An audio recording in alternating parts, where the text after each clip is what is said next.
Tematik 3, tema 1. Assalamualaikum warahmatullahi wabarakatuh. Teman-teman yang di rumah, apa kabar? Sehat? Semoga tetap semangat ya belajarnya.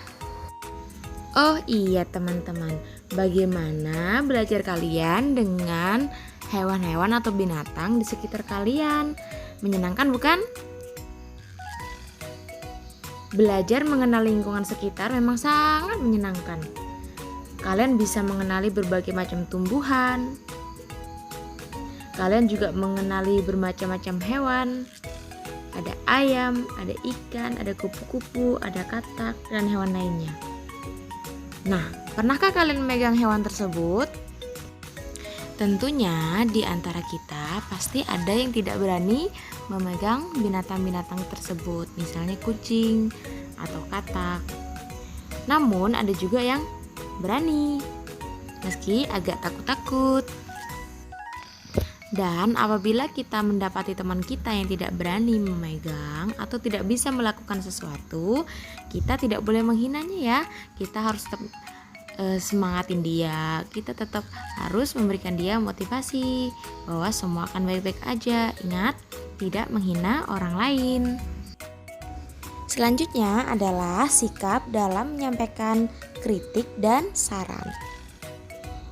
Kritik adalah proses analisis dan evaluasi terhadap sesuatu dengan tujuan untuk meningkatkan pemahaman, memperluas apresiasi, atau membantu memperbaiki pekerjaan.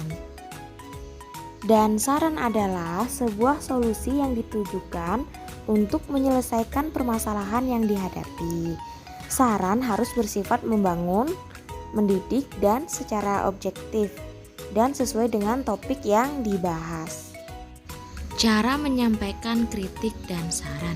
Yang pertama, menggunakan kalimat yang baik.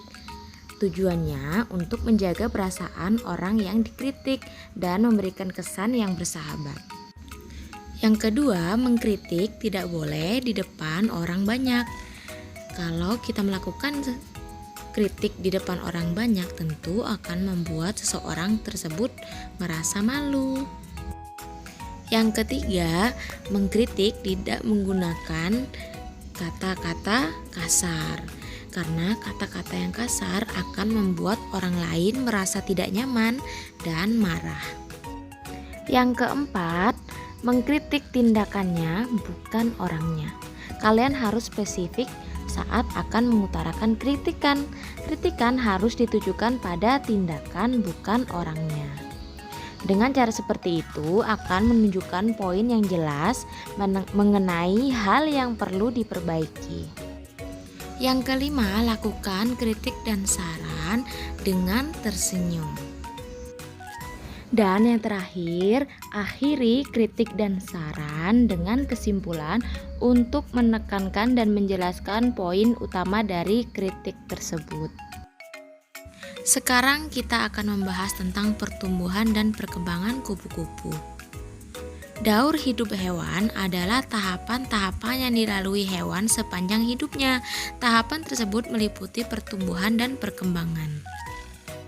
Daur hidup kupu-kupu dimulai dari telur. Seperti hewan sejenisnya, kupu-kupu betina bertelur.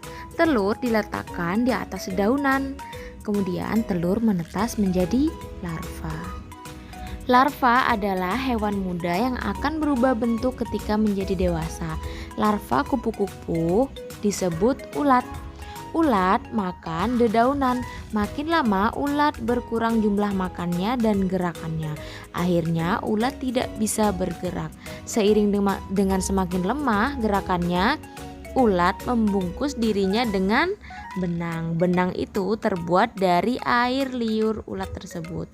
Setelah seluruh tubuhnya terbungkus benang, ulat berubah menjadi kepompong atau pupa. Setelah menjadi kepompong, ulat berhenti makan. Secara perlahan kepompong akan berubah menjadi kupu-kupu muda. Setelah perubahannya sempurna, kupu-kupu keluar dari kepompong.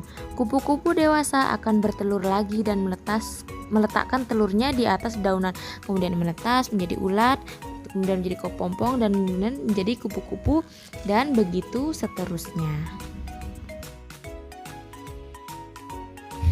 Selanjutnya kita akan membahas tentang pertumbuhan dan perkembangan pada katak. Tentu teman-teman semua sudah mengetahui hewan yang bernama katak. Jadi kita lanjut dengan daur hidup katak. Katak merupakan hewan yang bertelur. Jadi ketika katak dewasa bertelur, ia akan meletakkan telurnya di dalam air. Setelah beberapa hari, telur tersebut menetas dan menghasilkan berudu atau kecebong. Berudu bernapas dengan insang dan tumbuh makin besar. Seiring dengan ukuran tubuhnya yang makin besar, tumbuhlah sepasang kaki depan. Kemudian tumbuhlah sepasang kaki belakang. Setelah lengkap kaki depan dan kaki belakang, maka bisa dikatakan sebagai katak muda berekor. Makin lama ekornya makin pendek. Katak muda masih bernapas menggunakan insang. Akhirnya katak muda berubah menjadi katak dewasa. Katak dewasa bernapas dengan paru-paru. Dan inilah dia daur hidup seekor katak. Baik teman-teman, sampai sini dulu materi kita hari ini. Terima kasih sudah belajar dengan sungguh-sungguh. Dan jangan lupa isi absen, tulis nama kalian di kolom komentar. Tetap semangat dan patuhi protokol kesehatan. Sampai jumpa. Assalamualaikum warahmatullahi wabarakatuh. See you again.